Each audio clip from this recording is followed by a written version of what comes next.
Farrell Middleton, thank you so much for joining us on the How and Wow today. I'm so excited to have you as a guest and have you share some of your experience and approach to how you deal with clients today. So, Farrell, thank you for being here. Well, thank you very much for the invitation. I'm excited to be here, and I think we're going to have a good time. Good. Same here.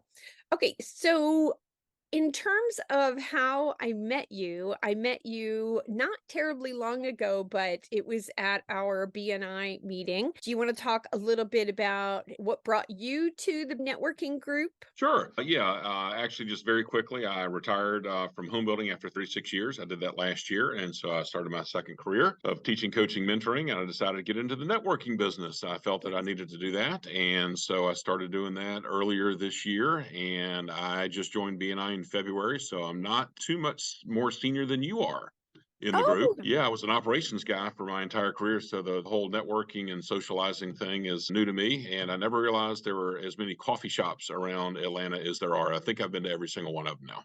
So, it's been a lot of I've fun. had, yes, same here. I have tons of meetings at coffee shops. And so, yeah, if you miss any, call me. I can tell you where one is around the corner. Outstanding, good, good.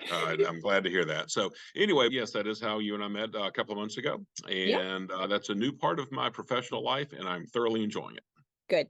So, can you share with listeners what it is that you did prior to launching out into your own business? And I thought, your background was really compelling. Okay. Yeah, thank you. Just very quickly, I graduated from Georgia Tech in 1986 with honors with a degree in building construction. Immediately went into the home building industry here in Atlanta back in 1986. This was probably the best place on planet Earth to get into home building. Atlanta's always had a very, very vibrant and aggressive housing market. I spent 36 years in production home building. I have been involved in some form of fashion in probably around 10,000 houses. I was with high volume builders for most of my career, a few hundred units every year for 36 years.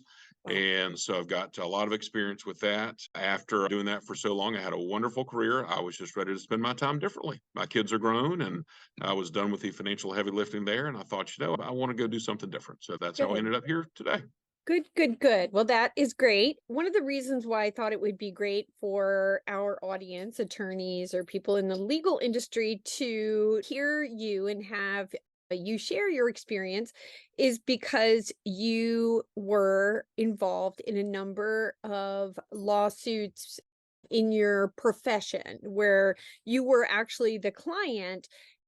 Can you talk a little bit about those cases? And you can be, of course, very general, but yeah, I'd like to dig into that experience if you would. Sure. And on that, you tell me where you want to go with this, but I kind of came up with four categories of legal stuff that I was involved in. You I want me to love touch on that. each of those a smidge? Yeah. Yeah. Okay. Well, I guess the first one in my home building career, it was involved with suppliers and subcontractors and with our customers. Hmm. And so over the years, again, I was an operations guy. And so I would find myself making updates to those contracts on a fairly routine basis.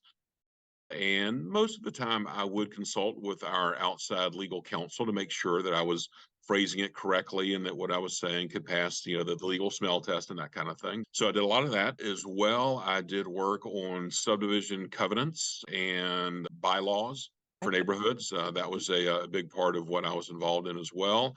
Again, most of those were drafted by outside Sure. firms. Yep. And we would do the copy paste thing from one to the Sure. other. Everybody does that.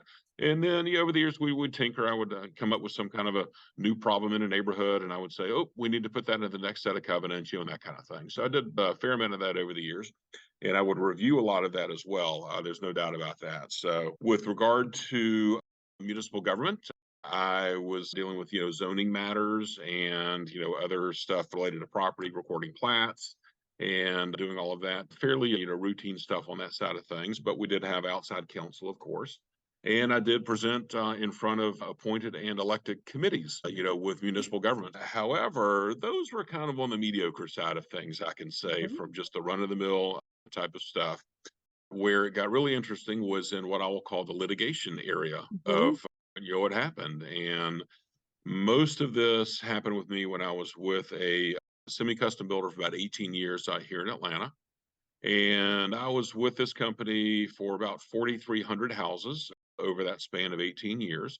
And with that many customers, well, yeah, the laws of averages are going to tell us that there's going to be a problem. Yeah, Sure. it's a legal show here, but I'm not an attorney, but I could play one on TV, and I You've done have your slept in a share. Holiday Inn recently. What I really think is of value is that you have had experience being the client in several different legal situations. Mm, So, when it concerned the contractual changes and things like that, the attorneys, I don't know if it was one or more than one, what was favorable and beneficial attributes that they showed, or certainly their expertise, I know was of mhm. value. But I always think attorneys really want to know what clients really think about them and their services. What things went well in that instance? Because litigation, I want to delve into separately, please. Yeah. No, on the contract side of things, it was what I'll call fairly routine, but we had the two separate ones, like I mentioned. Let's take the one with our purchasers. We had our builder contracts or our custom ones, but a lot of this was based off the GAR contracts of Georgia Association of Realtors with specific stuff. But as time would go by, I would want to throw additional clauses into our contract. Sure. Mainly regarding water drainage across lots and things like Hmm. that, to where the customers would agree that, hey, certain things are going to happen, that kind of deal. But Right. with regard to our outside counsel with that, we had a law firm that represented us on these types of matters. So Okay. there was a very high level of consistency there. And so over the years, we were very familiar with each other. And when I did have another request, then my attorney was able to really understand what it is that I wanted to do, because he and I, we were on the same page with most of this, and they were Good. a real estate related firm, so they knew what the intention was, and they were able to help craft the language, of course. So it sounds like they had the right experience and knowledge themselves. Talk to me about responsiveness and bedside manner. And that can always be a challenge. We all know this, but Mhm. for the most part, I would say that was never an issue. Again, we had a long-standing relationship with this legal firm, and I dealt with several attorneys in the firm over the years. I would let them know when I made a request, hey, this is kind of high priority here, or this one can wait a little bit, or why don't you just kind of think about this, get back to me, that kind of deal. So I kind of had to set the stage for them to be able to respond to my needs. And I feel like I did a pretty good job with that, but they responded very well to me. I was very pleased with it. Good. So you advocated for yourself as a client instead of just kind of being passive and waiting, it sounds like. Yeah, I tried to. Obviously, Yeah, some that's things, good. as we all with everything, some things have a higher level of urgency Mhm. and they need immediate attention, that kind of thing. But Yep. with this type of stuff, again, Meg, this contract stuff, it was not earth shattering and super time sensitive, Sure. because we already had a contract in place with a customer that was certainly very Mhm. valid. It was good. When I made these minor tweaks to it, it was just for the next contracts that would come around. So we were Good. in good shape. We made sure to dot the I's and cross the T's very well. Good. And in terms of in things, I mean, I know certainly you weren't paying the invoice personally, but did you think that process was effective, efficient? As far as I know, yes. Again, I didn't really get into the approval of the bills and that kind of stuff. Occasionally I would certainly get asked by our accounting Sure. department, to verify stuff, but I don't believe there was any kind of a long-term or chronic issue with that. I think it Good. all went very, very well. So as Okay. far as I can recall, it's always appreciated by the client. Let's be very clear. Oh, how about it? And one last question about that practice area, contracts law.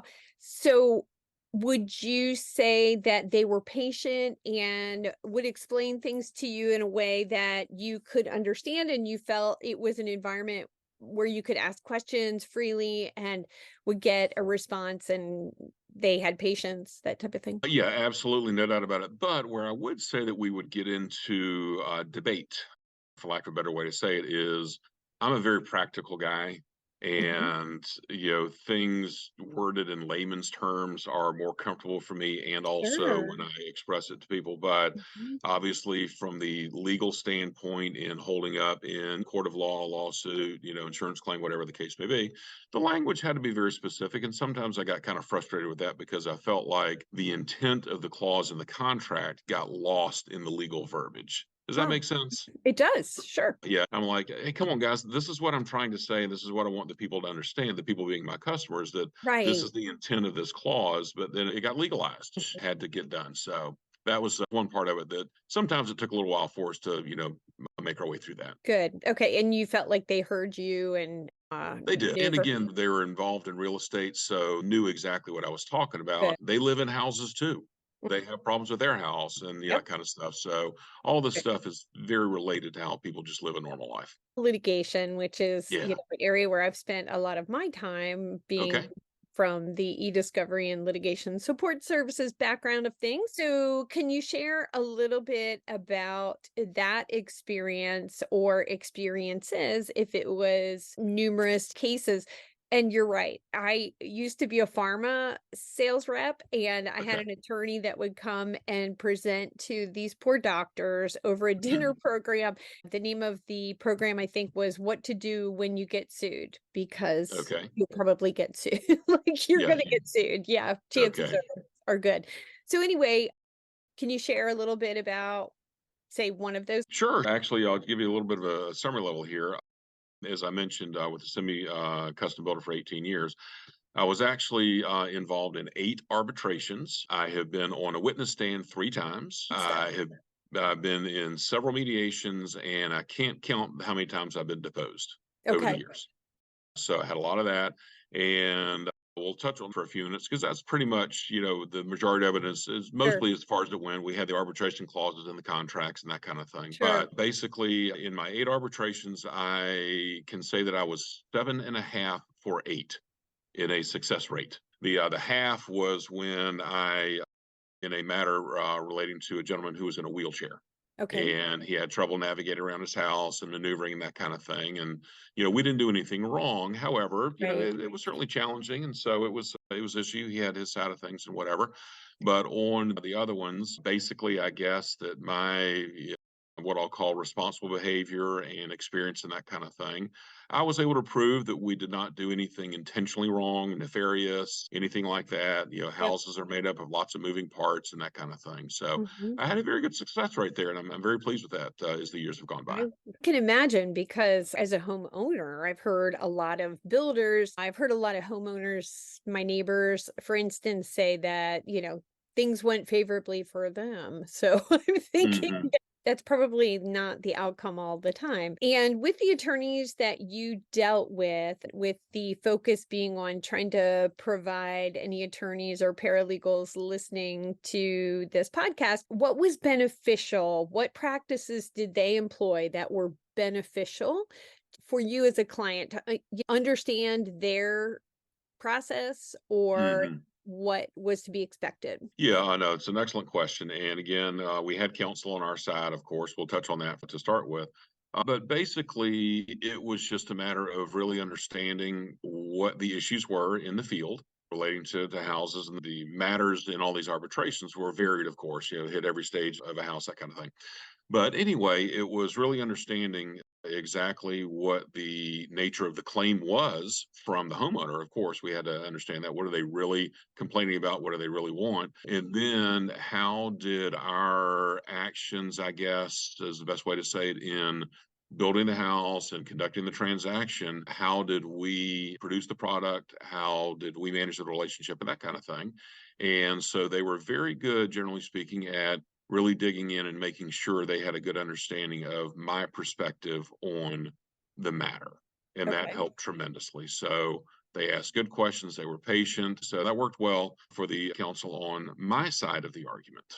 And in terms of their responsiveness, that's a common thing that when I keep my ear to the railroad tracks, that I hear clients or just people that I know talk about an area of frustration when they're dealing with court matters or they're involved in litigation, whether it be divorce or, a matter outside of that.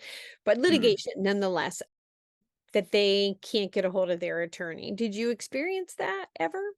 I'm sure that I did, but I'll just phrase it this way: that is not sticking in my mind as an issue that was very A frustrating problem. for me. Good. Of course it was. And again, where I got, I guess, kind of frustrated, and actually my daughter's an attorney now, or one of my daughters is, more, legal conversation every once in a while. But it's basically the time frame and the delays. And I think what kind of got to me, but this is part of the legal process, is asking the same question again or going over the same topic one more time, asking the Mm, question a different way. My father-in-law is an attorney as well. But from our side of things, I think that was very good because that helped prepare me I for would think. when I was going to be with opposing counsel. Yes. And again, opposing counsel's job, of course, would be to get me off track. Yes. Attorneys are very good at asking the same question in different ways. I picked up on that somewhat quickly. But I know response time and getting back with my counsel representing me was never a problem. But oh yeah, there was a big frustration with opposing counsel and delays and more Yes. requests and things like that. That was a big issue. Your attorneys explained that whole give and take and the dance and the life cycle of the case. They explained that really clearly to you? They did, and as well as with anything in life, the more I was involved in these, the more understanding I had of how it was going to work and how it was going to unfold. So by the time that eighth arbitration came along, I would consider myself a pseudo expert at how Wow. the process was going to unfold. Not in the legal matter itself or whatever, but just how the Right. process was going to go. And that made Good. it a lot easier to get my way Yes. through it. The frustration level decreased quite a bit. And so that did help quite a bit. But I guess experience gets you all kinds of places. Having so much experience in arbitration, is there anything that you could recommend attorneys to help their clients better Mhm. prepare themselves? Is there anything that they could maybe fill in that you either found helpful or in retrospect you thought, "Mm, that could have been helpful." Well, I think the big issue is just making sure, and we'll talk about attorneys defending my position, then I'll talk about opposing counsel for a quick minute. But with regard to attorneys representing my interests, just making sure that they understood what my position was and the reason for my actions up to that point in time, and making sure they had a good understanding of my mindset and that kind of thing. That's always very helpful. The other part of this is, and again, I picked up on this just through the experience of doing it. For what I'll call the layperson, really try to talk in layperson's terms. The legalese and legal jargon is very important. There's no doubt about it. However, that can get lost on a regular person. Like you mentioned the dinner a few minutes ago with the attorney and the pharmaceutical people. Mhm. Well, let's do this. Let's flip the scenario here. The Yes. pharmaceutical guys are talking to the attorney about how he needs to take his medicine. Yeah, And so flip it around and you've that's a got great exercise. so understand what it is that my needs are. And again, talk in layman's terms as much as possible. But of course, my counsel needed to make sure that I was aware of the consequences of inaccuracy and not, living up to legal standards, that kind of thing. So there's a balance there, like with everything, but Good. just understand what the issue is and understand what your client's mindset and motivation is. That's the Good. biggest key. How about support staff in their firms? Did you have any dealings with paralegals or even receptionists at the law firm? And Mhm. does anything stand out? I know I'm asking you to dig back here, but any takeaways there that you could share with our audience? Nothing extraordinary that comes up. However, most of those types of people that you mentioned were very responsive to my needs. A big issue that the law firms had and that any other company has is the turnover. If a legal assistant or a paralegal moves on from working with a specific attorney, there's a lot of catch up by the new person or whatever the case may be. So that certainly came up every once in a while. But for the most part, I think that they, from what I recall, provided a very good level of service. So no And concern I on know that. you worked with some large national firms, so I love that you had that experience. Were you the decision makers in probably not every scenario, but were you kind of the manager of cases internally within your company? Yeah, generally so, but I did work for probably was a private company and I Sure. reported to the owner. I was directly under him. And when matters would get way out of hand, like in a mediation, for example, when we were so far apart, I would certainly take a break and I would call him and say, okay, here's where we are.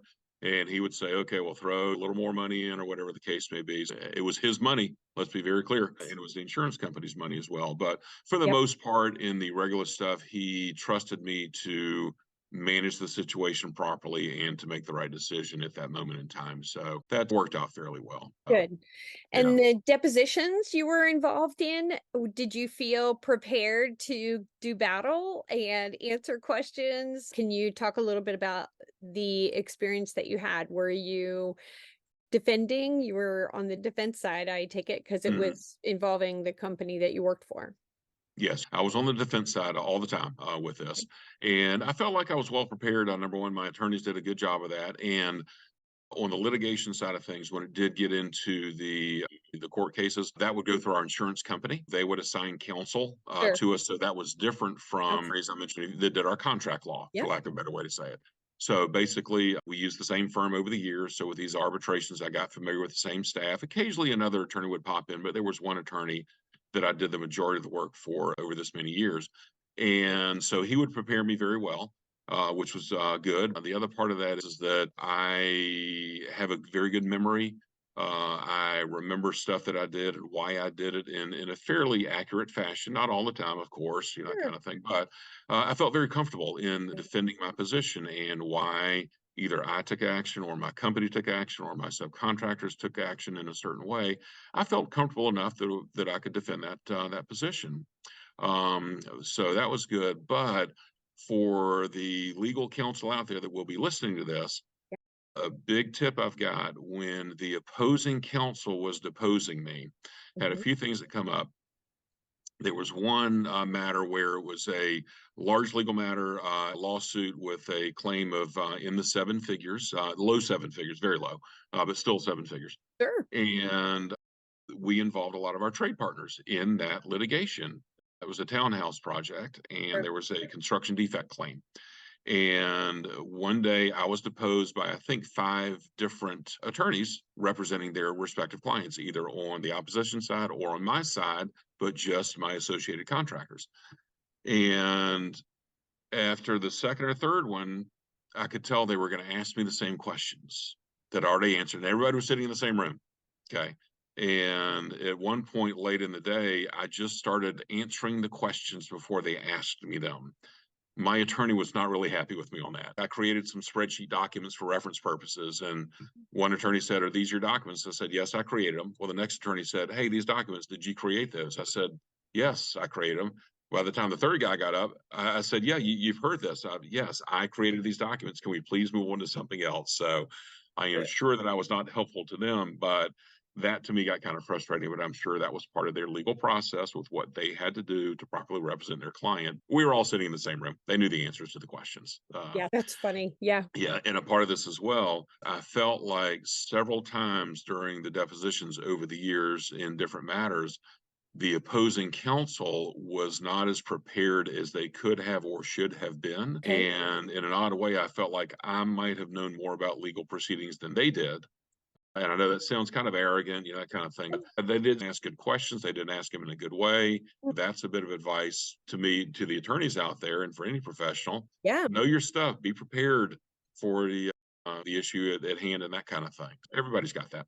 When you say good questions, help me to know what you mean. Certainly, I know you don't remember the specifics, but were Right. they vague? I would say, yeah, you're right. I'm going back to the memory banks here. I would say, maybe some vague questions or the way they would phrase it. And again, my matters were related to real estate and housing and stuff like that. And I could tell sometimes where the attorney would ask me a question and he had either not been to the job site Ah, or she, as the case may be, they had not been to the job site, or they were not as up on the specific complaint as they probably should have been. Am I making sense there? absolutely. That makes Yeah, sense. yeah, because my stuff was physical. You could go see it, you could touch it, you could watch it. I lived in a professional fishbowl for 36 years. Everybody could see what Right. we did every day. It's all there to see. I could easily tell that they had not prepared well enough with the way they were asking some questions, where they could have asked me some very specific, highly detailed bullet type questions, and they didn't do it. I could see how it could happen. You get so used to being in front of a computer and doing your work and dealing with Mhm. electronic documents. And if you wouldn't know, if you wouldn't step away and change your perspective, I can imagine that Hmm. that would be a liability. Do you have Yeah. any other tips for attorneys based on your experience that you think could help for a better client experience in their firm? Yeah. One thing, real quick, let me step back to a quick bench Yes. trial that I had. We used a firm that was not a really good litigation firm. We'll not name names, of course. But anyway, during this, he got a little flustered. And this was my attorney. And he got a little kind of behind in the argument. And Mm. he actually let me be my own expert witness. And I'm not sure if that passes legal muster or not, but the judge kind of let it happen. And again, like I said, it was a bench trial, and I really had very little chance of winning the matter anyway because it was the big bad builder developer against the innocent homeowner. So the chances were, kind of light anyway. But Mhm. he just wasn't very well prepared. And when we walked out of that courtroom, my boss was in the courtroom. When we walked out of that courtroom, he had some choice words for this young attorney. Mhm. And so basically, he just wasn't prepared. So, my goodness, prepare, make sure you understand the complaints that have been filed and that you really have a good understanding of your client's perspective. That is just the biggest key. I think, Yeah. being a good listener too, and like you said, asking good Yeah. questions to really understand your Mhm. client's perspective. We employed different firms, like we had our closing attorney that handled the closings with all the customers. We had our Right. contract attorneys that handled all the contract stuff. We had the litigation attorneys to the insurance Yes. company that handled the litigation for us. So everybody's got their area of expertise where they can better serve the client. There's no doubt about it. And my thought is, and kind of a Pollyanna way that I look at it is, if an attorney is not good with a case, they refer it out to a different attorney. More than likely, that attorney at some point is going to throw business your way. Would be Right. my thought. It'd be my Yeah. hope, I guess. Maybe that's a little wishful thinking there. Yeah, if you build that Yes. relationship, sure. How did you choose the law firm to serve your needs? Basically, when I started, let's say with the private company, the 18 years, that firm was already in place when I got there. So that was easy. But of course, I developed a very quick working relationship with them due to the nature of my responsibilities of making sure people could get to the closing table and my houses were finished. So we did that. But over the years, some changes would be made. Law firms would merge and there would be different players. So it was just a matter of, are you providing a good service? Do you communicate well? Do we work well together? And the biggest thing, like with closing attorneys, is making sure they understood my business practices. Mhm. And, closing attorneys can make a lot of great things happen at a closing table. Yeah. It happens. There's a lot of moving parts and that kind of thing. So we would do that. Then on the contract stuff, the same thing. Occasionally we would go outside to get a different attorney if there was like a really wacky zoning engineering type issue on a particular piece Sure. of property, get Makes somebody a little specialized. So it just depended on the circumstances. You haven't mentioned price. Now, I know you said you didn't pay personally, but was pricing ever discussed? Was it a driving factor in any of the decisions that were made regarding choosing counsel? I'm sure that it was. Let's take the three categories. On the closing attorney, basically, we were doing a high volume. And again, like I said, it was a high volume guy. So the expectation was they could really close. I would end up closing sometimes 15, 20 houses in a closing attorney's office on the last day of the month. The fees that they charged for the closings were very minimal just to cover the cost, but they made their money in other ways. Title insurance, all that kind of stuff. And so we knew that. Basically, the hourly rates, they're fairly standard. So there's not a whole lot of issue there. But if someone is going to provide good service for me, I will pay an above average or even a premium price sometimes if I know that the outcome and results are going to be good and positive. And I'd hope that a lot of people think that as well. So I'm not getting crazy. And of course, as you mentioned, with the litigation situation, the insurance company was paying the bill. I never really directly saw that, but I was very sensitive to it.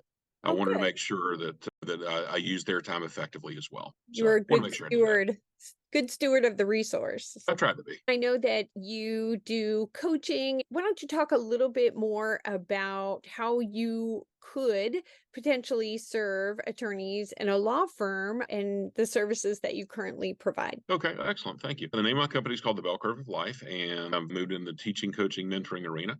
And Meg, my material is what I call universal. I am in the people business. It's about personal skills. I want to help business owners and leaders create healthier, more productive environments through management directives, leadership skills, personal growth. And at the individual level, I just want to help people live a better life through personal directives. And Yeah. my material relates to personal and professional life.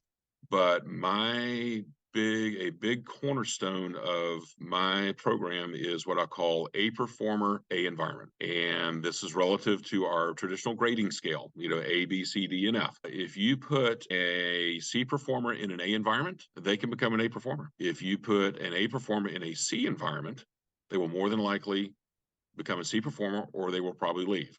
Mhm. And if you can create an A environment and foster and attain A performance, you cannot fail in our society. I don't believe that you can. Awesome. And so basically what I do is with the staff level, and I really want to get with managers of sorts, the younger, less experienced ones. I am all about people having a positive attitude, effective use of time. I'm not a time manager. There are a lot of other people out there much smarter than me at that, but I just want people overall to effectively use their time. I want them to be good problem solvers, and I want them to be good team members because it takes a team to get anything done. And those are the things that I want to work with people on. And I've actually done some work with a law firm already at this point. Good. So that's what I do. I help people create a better environment and have better performers and producers on their staff. I said you're like the uncle that we all wish we had. My family is spread out across the US. I Okay. never really had the uncle to go and say, "Hey, what do you think of this?" So, if somebody purchased your services, what do you do? Because I think you talked about you take teams for half a Mhm. day or something of that nature. Yeah. Is that right? The first thing I do with a potential client is I would want to get with what I'll call the principals, owner, CEO, director. For a no charge session, I will come in and spend about an hour, hour and a half discussing some of my higher level topics. I've got material for personal life and for professional life, but coming in to discuss my five main business topics to find what I will call the pain points. Where are the issues that this company is having some challenges? Could be in leadership, the structuring the environment, this A environment I mentioned. It could be in managing resources. It is in, outside factors that influence your business on a routine basis. Mhm. So, what are the areas that are causing a company more challenges than the others? And then once we do that, we focus on the areas that we need to focus on, either with that principal, owner, CEO, or with them and their other, department heads. And then we get into the staff level. So it just depends on the particular client. But I've got material that is very valuable for owner, CEO, director, middle level manager, and traditional staff level. And Excellent. so, whatever the needs are, there's material in my program that more than likely can help address that issue. Can you talk about a win that you've had since you've stepped out as an entrepreneur and somebody that felt your services made such a difference? Well, thank you. Yes, I'm actually doing some one-on-one coaching with some younger professionals. I think I mentioned that a little Yeah. while ago. I've got three of those that I'm actually going on right now. Anyone that gets with me in one of my sessions, either privately or with a small group or a larger group, they will walk away with some directive that they can use that day I to love make their lives a little bit better, personally or professionally. They are walking away saying, wow, you've given me something really good today, and I'm going to use it, and I can't wait to come see you again for our next session. So I that's love giving me a really good satisfaction. And this was what my hope was when I developed the program for the group sessions of, let's say, about 10 people together. We discuss some of my material. They are learning as much, if not more, from each other as they are from me. Oh, And I that's was great. hoping that was going to be the case because everybody participates. Mhm. And another good thing is, out of multiple sessions and series, each person is getting a different outcome on this. They're getting different directives because it's areas that they need to work at. That's the bell curve of life. Yes. 20%, 60%, 20%. Everybody's going to get something different that works for them and their needs to be better in life. That's been a fascinating outcome as well. I'm really glad that it's come out that way. I love that walking away with actionable item right away to Hmm. make changes. It's really tough when you even sign up for a gym and they say, "You can't work out today. I'm sorry." I've actually Yeah, had that and I'm like, "Wait, why?" yeah, I yeah, love that you have actionable items that will yeah. help as Mhm. quickly as possible. One thing on that as well, the long-term value of this is the topics, the principles in my topics are timeless. They can be reviewed in 1 year, 5 years, or 20 years, and the fundamentals will still be the same. The concepts are simple. It's relationship building, problem solving, that kind of thing. But I heard something recently where I think it's simple concepts drive complex behavior or something along those lines. This is very practical. I'm a practical guy, 59 years old. I want to share my life experiences with other people and help them live a better life. It's what I want to do. It's very That practical stuff. That Yeah. is a joy, no doubt, because your experience is great and you're just so giving with your information. And I you appreciate that. couldn't be any warmer, but also professional. I really appreciate having you in my network now. And I Yeah. know our listeners will too. And thank you so much for your time today, Farrell. All right. Well, thank you very much, Meg. I really appreciate you having me on. I've really enjoyed it.